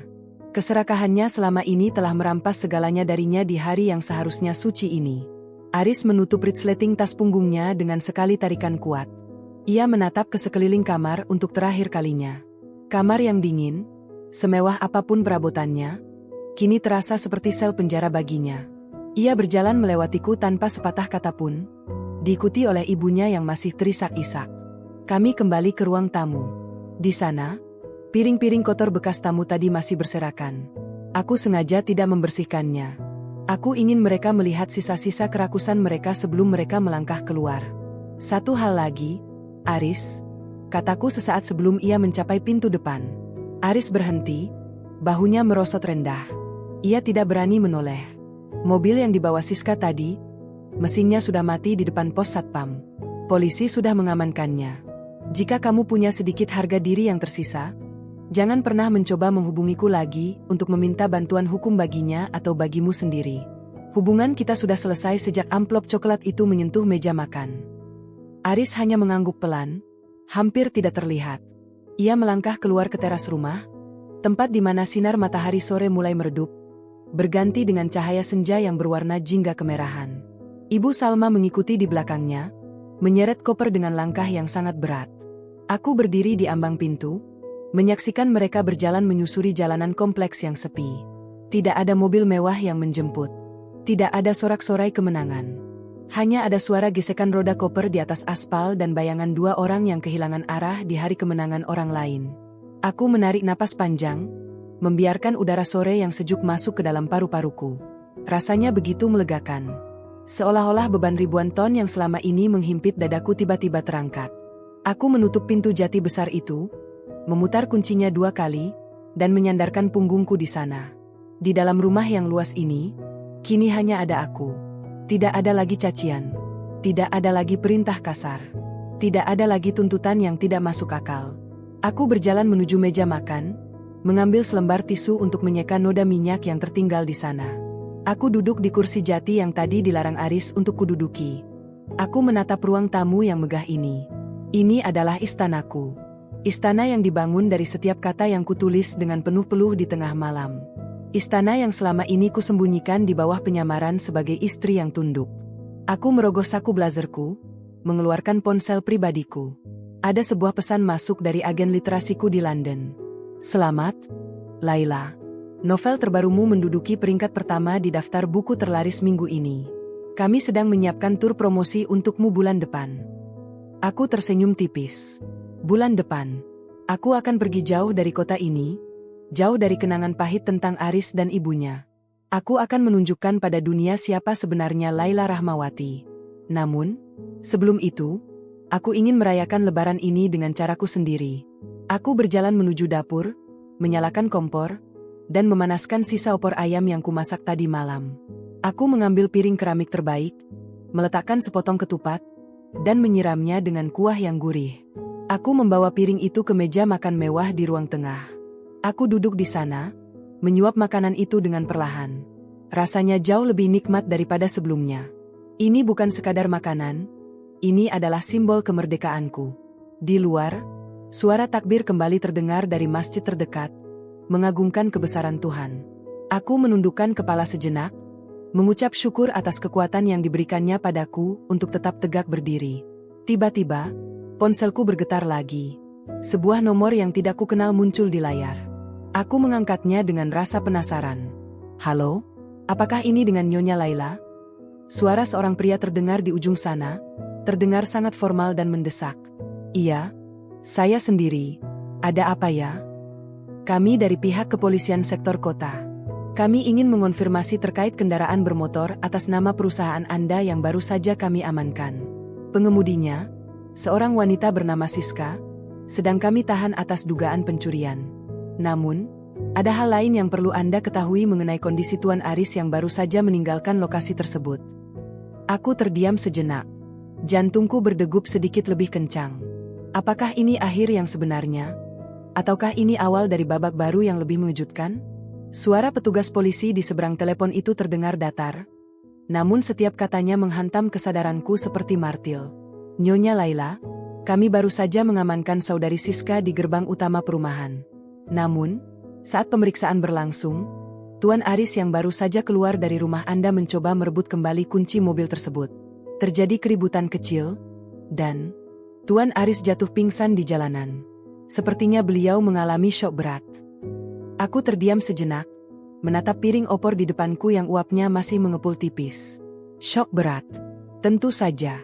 Kehilangan istri yang selama ini menjadi mesin uangnya, kehilangan status manajer yang ia banggakan, dan kini melihat calon istri simpanannya diborgol di depan matanya sendiri. Itu adalah kombinasi yang mematikan bagi ego seorang pria seperti Aris. Terima kasih atas informasinya, Pak. Jawabku dengan suara yang sangat stabil. Tolong lakukan prosedur hukum yang berlaku untuk saudari Siska terkait pencurian kendaraan perusahaan saya. Mengenai Tuan Aris, bukankah ada ibunya di sana? Beliau bisa mengurus anaknya sendiri. Saya sudah tidak memiliki hubungan hukum apapun dengan pria itu sejak surat cerai yang ia buat sendiri hari ini. Aku menutup telepon tanpa menunggu jawaban lebih lanjut. Tidak ada rasa iba. Tidak ada keinginan untuk berlari keluar dan memeluknya seperti Laila yang dulu. Laila yang dulu sudah mati di lantai dapur saat suaminya membanting sendok dan menghardiknya. Laila yang sekarang adalah seorang wanita yang telah belajar bahwa empati tanpa batas kepada orang yang jahat hanyalah bentuk bunuh diri perlahan. Aku melanjutkan suapan ketupatku. Rasa gurih santan dan pedasnya sambal goreng ati terasa begitu nyata di lidahku. Aku makan dengan tenang, mengunyah setiap butirnya dengan penuh kesadaran. Ini adalah momen sakral. Momen di mana aku merayakan kematian identitas lamaku sebagai pelayan tanpa upah. Tiba-tiba, suara gedoran keras terdengar dari pintu depan. Gedoran yang tidak beraturan, kasar, dan penuh keputusasaan. Aku meletakkan sendok, mengelap bibirku dengan serbet kain sutra, lalu berjalan menuju pintu. Melalui kamera pengawas di samping pintu, aku melihat Ibu Salma berdiri di sana dengan wajah yang hancur. Kerudung mewahnya sudah miring, riasannya luntur terkena air mata, dan ia tampak jauh lebih rapuh daripada sejam yang lalu. Aku membuka pintu sedikit, hanya menyisakan celah kecil. Ada apa lagi? Bu, bukankah 1 jam sudah berlalu? Laila, tolong. Aris pingsan di jalan. Polisi mau membawanya ke rumah sakit jiwa karena dia terus meracau soal harta dan buku-buku. Siska juga ditangkap. Laila, tolong bayar jaminannya. Ibu mohon. Ibu Salma bersimpuh di teras, tangannya mencoba menggapai kakiku melalui celah pintu. Aku menatapnya dari ketinggian teras. Bayar jaminan? Pakai uang siapa? Bu, uang benalu ini? Uang istri Deso yang tidak selevel dengan kesuksesan Aris? Bukankah tadi Aris bilang dia manajer hebat?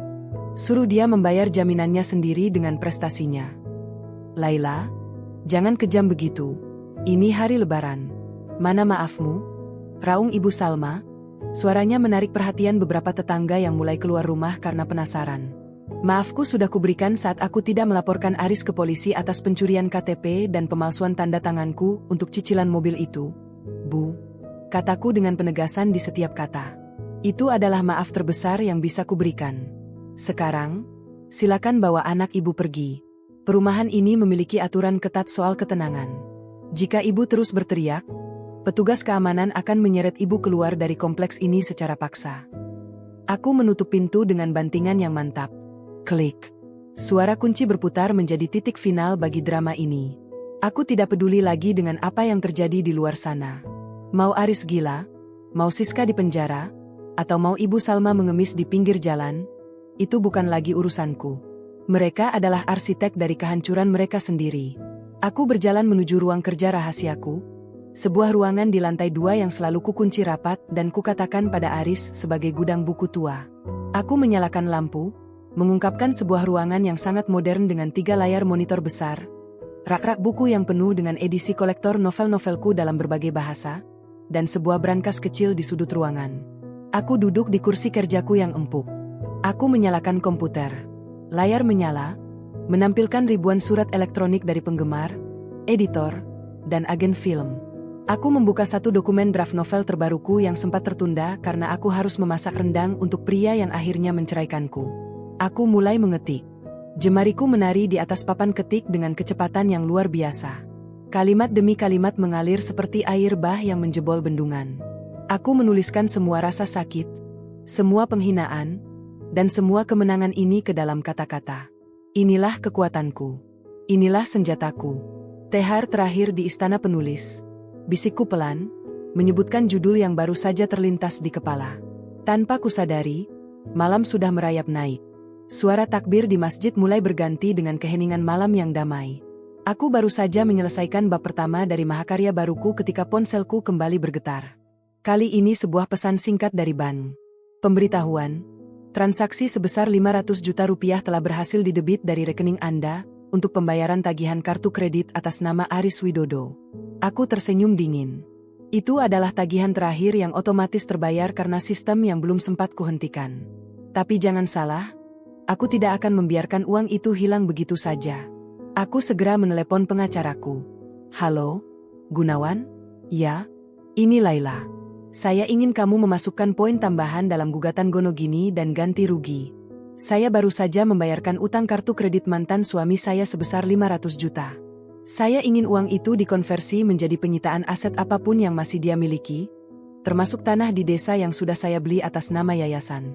Pastikan dia tidak punya sepeser pun sisa harta saat proses cerai ini selesai. Suara Gunawan terdengar mantap di ujung sana.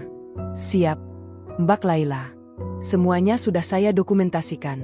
Besok pagi berkasnya sudah masuk ke pengadilan. Aku menyandarkan punggung ke kursi, menatap langit-langit ruangan yang tinggi. Rasanya sangat lega. Selama ini aku hidup dalam bayang-bayang, membiarkan orang lain mengambil kredit atas kerja kerasku, membiarkan diriku dihina agar harmoni rumah tangga tetap terjaga. Betapa bodohnya aku dulu. Kesabaran tanpa ketegasan hanyalah bentuk lain dari perbudakan.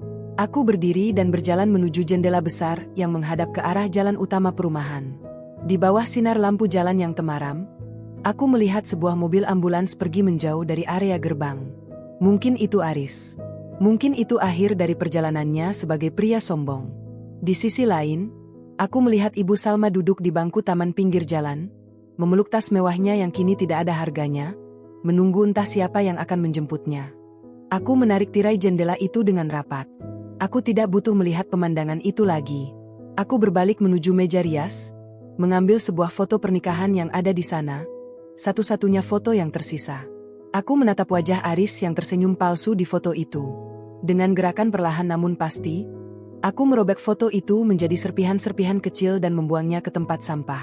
Malam ini, di hari kedua Lebaran, aku bukan lagi seorang istri yang teraniaya. Aku bukan lagi menantu yang dianggap benalu.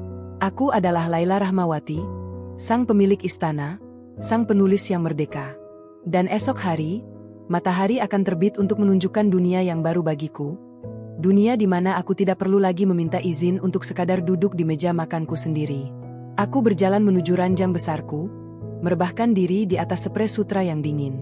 Untuk pertama kalinya dalam bertahun-tahun, aku tidur dengan senyuman yang tulus di bibirku. Tidak ada lagi beban. Tidak ada lagi ketakutan. Hanya ada kedamaian yang mendalam di bawah atap istanaku sendiri. Cahaya matahari pagi menyusup malu-malu melalui celah gorden sutra di kamar utamaku, menyentuh ujung jemariku yang semalam tertidur dalam kelegaan luar biasa. Aku terbangun bukan karena teriakan Aris yang meminta kopi, bukan pula karena gedoran pintu Ibu Salma yang menuntut sarapan mewah.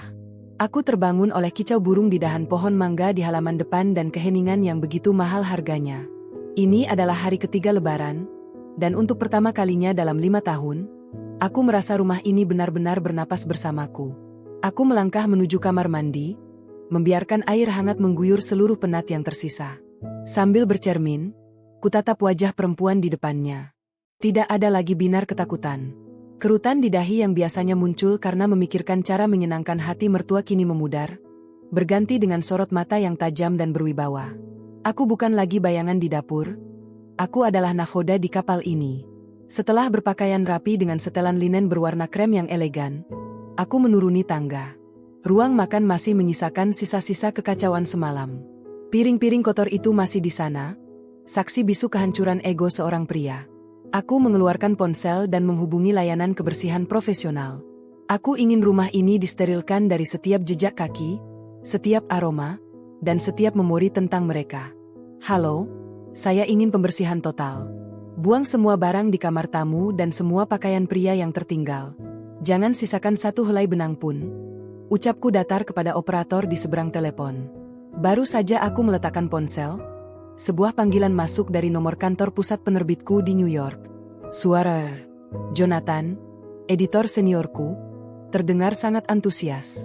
Laila, aku baru saja melihat laporan penjualan pagi ini. Novelmu meledak di pasar Eropa. Mereka ingin kamu hadir dalam acara bincang-bincang eksklusif di London bulan depan. Ini saatnya, Laila. Dunia ingin melihat wajah di balik nama Queen.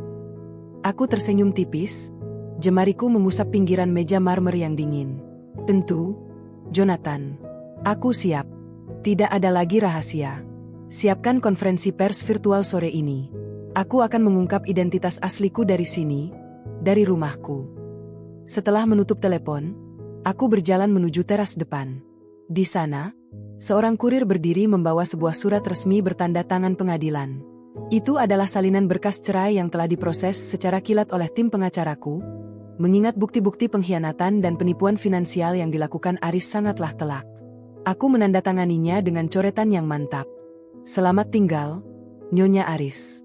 Selamat datang kembali, Laila Rahmawati. Sore harinya, petugas kebersihan telah menyelesaikan tugas mereka. Rumah ini kini berbau seperti aroma jeruk segar dan lavender, bersih dan suci kembali.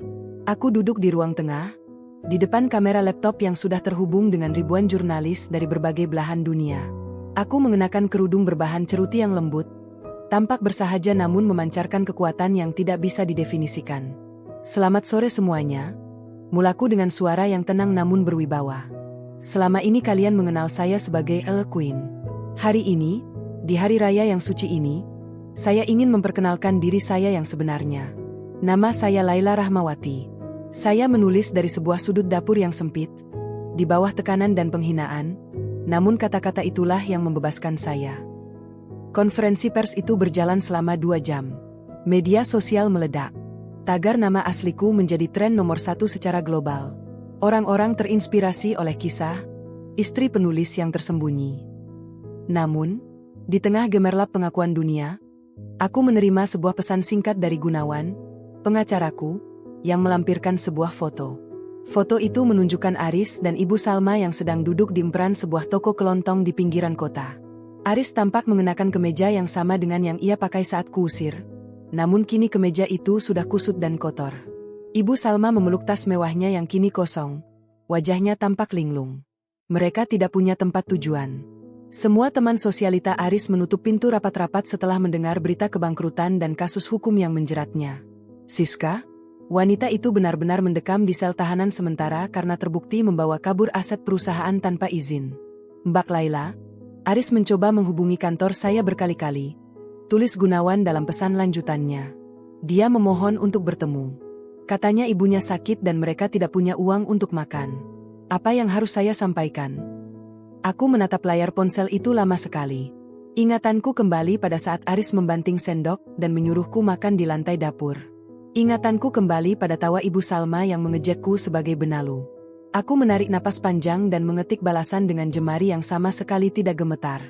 Sampaikan pada mereka bahwa hari raya adalah saat untuk merenung. Saya sudah memberikan THR terbaik berupa kebebasan bagi mereka untuk belajar menjadi manusia yang mandiri. Jangan hubungi saya lagi. Urusan kita sudah selesai di atas kertas dan di hadapan Tuhan. Aku meletakkan ponsel itu di atas meja. Rasa iba? Mungkin ada sedikit. Sebagai sesama manusia. Namun, keadilan harus ditegakkan. Mereka harus merasakan dinginnya lantai yang selama ini mereka paksa untuk kupijak.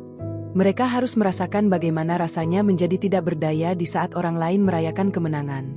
Malam itu, aku berjalan menuju balkon lantai 2. Langit kota tampak cerah, dihiasi kembang api sisa-sisa perayaan Lebaran. Aku merasa sangat ringan, seolah-olah seluruh gravitasi dunia tidak lagi mampu menarikku turun. Aku mengeluarkan buku catatan kecilku dan mulai menuliskan kerangka untuk novel selanjutnya. Bukan lagi tentang kesedihan, bukan lagi tentang pengkhianatan, melainkan tentang seorang wanita yang membangun kembali istananya dari serpihan-serpihan harga diri yang pernah dihancurkan. Aku baru saja hendak masuk kembali ke dalam ruangan ketika bel pintu rumah berbunyi. Aku mengerutkan kening. Siapa yang berani datang selarut ini? Melalui monitor keamanan, aku melihat sosok pria parubaya yang sangat kukenal. Dia adalah Pak RT, didampingi oleh 2 orang petugas kepolisian. Ada apa, Pak RT? Tanyaku melalui pengeras suara di gerbang. Maaf mengganggu malam-malam, Mbak Laila. Suara Pak RT terdengar sangat sungkan. Ini, ada masalah dengan mantan suami Mbak, Mas Aris. Dia tertangkap warga karena mencoba memanjat pagar belakang rumah ini secara diam-diam. Katanya dia ingin mengambil dokumen penting di gudang. Polisi meminta konfirmasi Mbak. Apakah benar dia masih punya hak di sini? Aku tersenyum miris. Aris benar-benar telah kehilangan akal sehatnya. Dia mencoba mencuri di rumah yang dulu ia sebut sebagai istananya sendiri. Pak RT, pria itu tidak punya hak sepeser pun di rumah ini. Silakan proses sesuai hukum yang berlaku. Saya tidak memberikan izin bagi siapapun untuk masuk tanpa undangan. Aku mematikan monitor itu. Suara sirine polisi terdengar menjauh dari depan rumahku. Aku kembali ke meja kerjaku, menyesap teh hangat, dan melanjutkan tulisanku. Di luar sana, dunia mungkin sedang heboh membicarakan kejatuhan seorang manajer dan kebangkitan seorang penulis besar. Namun di dalam sini, di istana asliku, hanya ada ketenangan yang selama ini kucari. Esok pagi, aku akan terbang ke London. Aku akan meninggalkan semua debu masa lalu ini di belakang. Aku akan membuktikan bahwa seorang perempuan yang dianggap ndeso dan beban bisa mengguncang dunia dengan ujung penanya. Dan bagi Aris serta ibunya, biarlah hidup menjadi guru yang paling keras bagi mereka. Pesawat jet pribadi yang disediakan oleh pihak penerbit internasional itu membelah awan dengan tenang, membawa tubuhku menjauh dari tanah air yang menyimpan ribuan luka.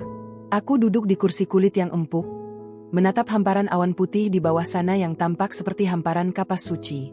Di tanganku, sebuah tablet menampilkan berita utama media daring nasional. Mantan manajer sukses Aris Widodo resmi ditahan atas dugaan pencurian dan penggelapan dana. Aku menghela napas panjang, bukan karena sedih, melainkan karena akhirnya semesta bekerja dengan caranya yang paling adil. 3 hari telah berlalu sejak malam di mana Aris mencoba memanjat pagar rumahku. Kabar yang kudengar dari Pak RT, Aris tidak hanya mencoba masuk tanpa izin, tetapi ia juga membawa sebuah jeriken bensin dengan niat jahat untuk membakar rumah itu jika ia tidak mendapatkan apa yang ia mau. Ia merasa jika ia tidak bisa memilikinya, maka aku pun tidak boleh. Keberuntungan masih memihakku. Satpam perumahan yang sigap berhasil meringkusnya sebelum api sempat menyulut dendamnya. Kini, di ketinggian ribuan kaki, aku merasa benar-benar merdeka. Ponselku bergetar pelan, sebuah pesan dari Gunawan masuk. Mbak Laila, proses hukum Siska juga berlanjut. Dia terbukti bekerja sama dengan Aris dalam beberapa transaksi gelap perusahaan sebelumnya. Ibu Salma sekarang menumpang di rumah kerabat jauhnya di pinggiran kota. Namun kudengar mereka juga tidak menerimanya dengan baik karena tabiatnya yang suka memamerkan harta yang sebenarnya tidak ada. Aku mematikan layar tablet itu. Cukup. Aku tidak ingin lagi memberi ruang bagi nama-nama itu dalam benakku. Fokusku sekarang adalah London, tempat di mana aku akan berdiri di atas panggung sebagai diri sendiri, tanpa topeng, tanpa rasa takut akan dihina bau bawang atau dianggap ndeso. Setibanya di Heathrow, London, Aku disambut oleh tim dari agen sastraku. Mereka membawaku ke sebuah hotel mewah yang menghadap langsung ke Sungai Thames. Di kamar suite yang luas ini, aku berdiri di balkon, merasakan angin dingin London menerpa wajahku. Ini adalah dunia yang dulu hanya berani kusebut dalam bab-bab novelku. Sekarang, aku menjalaninya secara nyata. Malam harinya, acara bincang-bincang eksklusif itu tiba. Aku mengenakan gaun panjang berbahan tenun ikat tradisional Indonesia yang telah dimodifikasi secara modern, dipadukan dengan blazer hitam yang elegan. Aku ingin membawa identitas asalku ke panggung dunia, menunjukkan bahwa perempuan yang pernah direndahkan ini bangga dengan akar budayanya. Selamat malam, Laila Rahmawati, atau haruskah kami memanggilmu Queen? Tanya sang pembawa acara, seorang jurnalis senior Inggris yang sangat disegani. Aku tersenyum. Sorot lampu kamera menyinari wajahku. Panggil saya Laila. Ellery Queen hanyalah sebuah nama pena, sebuah perlindungan saat saya belum memiliki keberanian untuk berdiri tegak. Sekarang, saya sudah menemukan keberanian itu. Kisahmu sangat menginspirasi jutaan orang, terutama para wanita yang merasa terjebak dalam hubungan yang toksik. Apa pesanmu untuk mereka? Lanjutnya, aku menatap langsung ke arah kamera, membayangkan jutaan pasang mata yang menonton di seluruh dunia. Jangan pernah biarkan siapapun mendefinisikan nilai dirimu berdasarkan apa yang kamu kerjakan di dapur atau seberapa banyak uang yang kamu hasilkan. Kamu adalah pemilik tunggal atas hidupmu. Jika seseorang mencoba membakar sayapmu, gunakan apinya untuk menerangi jalan keluarmu. Jangan takut untuk melepaskan beban yang hanya membuatmu tenggelam, meski beban itu bernama keluarga. Tepuk tangan riuh bergema di studio. Di media sosial, kutipan-kutipanku menjadi viral dalam hitungan detik. Namun, di balik semua kemilau ini, aku tetaplah Laila yang sederhana. Setelah acara selesai, aku kembali ke hotel, memesan segelas teh hangat, dan duduk di depan laptop. Aku membuka folder draft novel baruku. Aku menulis tentang seorang pria yang kehilangan segalanya karena kesombongan, dan seorang wanita yang menemukan segalanya karena kesabaran yang memiliki batas. Aku menulis tentang bagaimana sebuah THR bisa menjadi sebuah kutukan sekaligus berkah. Tiba-tiba, sebuah email masuk ke akun pribadiku. Pengirimnya adalah Aris. Sepertinya ia berhasil mendapatkan akses internet di dalam tahanan atau mungkin melalui pengacaranya. Laila, aku tahu aku bersalah. Tolong tarik laporanmu. Ibu sedang sakit keras. Dia terus memanggil namamu. Dia menyesal, Laila. Dia ingin minta maaf secara langsung. Tolong, beri kami sedikit uang saja untuk pengobatan ibu. Aku berjanji akan menghilang dari hidupmu selamanya jika kamu menolong kami kali ini saja. Aku membaca baris demi baris pesan itu dengan tatapan kosong. Dulu, mungkin aku akan menangis dan langsung mengirimkan bantuan. Namun sekarang, aku tahu pola ini. Ini adalah manipulasi emosional terakhir dari seorang narsistik yang terpojok. Ibu Salma sakit? Mungkin saja. Tapi bukankah mereka punya perhiasan emas 100 gram yang dipamerkan saat lebaran kemarin? Bukankah Aris punya banyak teman kaya yang dulu selalu ia traktir dengan uangku? Aku tidak membalas email itu. Aku justru menandainya sebagai spam dan menghapusnya secara permanen. Aku tidak akan membiarkan racun itu masuk kembali ke dalam hidupku yang sudah bersih. Pintu itu sudah tertutup, terkunci, dan kuncinya sudah kubuang ke dasar laut. Esok harinya, aku berjalan-jalan di Hyde Park. Aku melihat anak-anak kecil berlarian, pasangan yang duduk di bangku taman, dan orang-orang yang menikmati hidup dengan tenang. Aku merasa menjadi bagian dari mereka. Aku bukan lagi properti Aris. Aku bukan lagi pelayan Ibu Salma. Aku adalah Laila, seorang pengarang yang diakui dunia. Aku berhenti di depan sebuah toko buku besar. Di etalase depannya, terpajang foto besarku dengan tumpukan novel terbaruku. Beberapa orang tampak mengantre untuk membelinya. Aku tersenyum tipis, merasa terharu. Ternyata, kebenaran memang selalu menemukan jalannya untuk bersinar. Seberapa dalam pun kita mencoba menyembunyikannya di balik uap masakan di dapur. Malam itu, aku menerima kabar dari Gunawan lagi. Mbak Laila, ada berita baru. Aris divonis 5 tahun penjara karena percobaan pembakaran dan penggelapan. Siska divonis 3 tahun. Mengenai Ibu Salma, kerabatnya akhirnya membawanya ke panti jompo karena ia tidak berhenti meracau tentang rumah mewah dan menantunya yang kaya. Ia sepertinya mengalami gangguan mental ringan karena syok. Aku meletakkan ponsel di atas meja nakas. Tidak ada lagi yang perlu dikatakan. Setiap orang telah menuai apa yang mereka tanam. Aris menanam kebencian dan kesombongan, maka ia menuai jeruji besi dan kehampaan. Ibu Salma menanam keserakahan, maka ia menuai kesepian. Dan aku menanam kesabaran dan kerja keras dalam diam, maka aku menuai kemerdekaan dan pengakuan. Aku mematikan lampu kamar hotel, membiarkan cahaya lampu kota London masuk melalui jendela. Aku tertidur dengan perasaan tenang. Bab kehidupan yang lama sudah benar-benar selesai. Besok, aku akan mulai menulis bab yang benar-benar baru, tentang seorang wanita yang tidak hanya selamat dari badai, tetapi juga belajar bagaimana menari di bawah hujan. Setahun berlalu sejak badai di hari raya itu mereda. Aku melangkah keluar dari pintu kedatangan bandara dengan kacamata hitam dan blazer linen yang elegan. Tidak ada lagi aroma bawang atau sisa detergen yang melekat di kulitku. Kini yang tercium hanyalah aroma kemandirian. Kepulanganku ke tanah air kali ini bukan untuk kembali ke masa lalu, melainkan untuk meresmikan Yayasan Laila Rahmawati, sebuah tempat perlindungan bagi perempuan yang kehilangan suara di rumah mereka sendiri. Kudengar kabar bahwa Aris masih mendekam di balik jeruji besi. Teman-teman manajernya yang dulu selalu menjelat kini tak satu pun yang menjenguk. Sementara Ibu Salma, wanita yang dulu begitu memuja emas 100 gram, kini menghabiskan hari-harinya di panti jompo dengan pandangan kosong. Seringkali meracau memanggil namaku untuk meminta dibuatkan opor ayam. Ada rasa perih yang tipis di sudut hatiku, namun aku sadar bahwa memaafkan tidak berarti memberikan leherku untuk kembali dijerat. Aku sempat melewati rumah mewah itu, istanaku yang dulu terasa seperti penjara. Rumah itu kini telah kujual dan hasilnya kugunakan sepenuhnya untuk membiayai yayasan. Saat mobilku melaju membelah jalanan kota, aku melihat baliho besar novel terbaruku yang berjudul Lentera di Balik Dapur. Aku tersenyum tipis. Ternyata, kebahagiaan sejati tidak ditemukan dalam emas yang melingkar di leher, melainkan dalam keberanian untuk menutup pintu yang salah dan membuka jendela menuju dunia yang baru. Aku telah merdeka, dan kali ini, kemenangan itu abadi. Gema takbir kembali berkumandang, namun kali ini suaranya terasa seperti melodi kemenangan yang murni di telingaku. Aku duduk di beranda rumah mungilku yang asri di pinggiran kota, jauh dari kemegahan palsu istana yang dulu ku sebut penjara. Di depanku, sepiring ketupat dan opor ayam buatanku sendiri tersaji. Tidak ada lagi teriakan Aris yang menghina masakanku. Tidak ada lagi tatapan tajam Ibu Salma yang menuntut pelayanan layaknya ratu. Aku menyuap makanan itu dengan penuh syukur. Rasanya jauh lebih lezat karena dinikmati dalam kemerdekaan. Kabar terakhir yang kudengar, Aris masih harus menjalani sisa masa tahanannya dengan penyesalan yang membakar. Sementara Ibu Salma telah berpulang dalam kesunyian panti jompo sebulan yang lalu. Aku telah mengirimkan doa terbaik dan memaafkan segala luka mereka, namun aku tidak pernah menoleh ke belakang. Bagiku, Lebaran kali ini adalah simbol kelahiran kembali. Aku bukan lagi Laila yang sembunyi di balik uap dapur, melainkan Laila yang berdiri tegak dengan pena di tangan.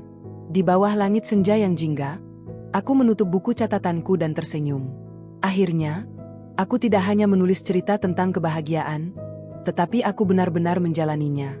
Selamat Hari Raya, untuk diriku yang telah berani memilih jalan merdeka.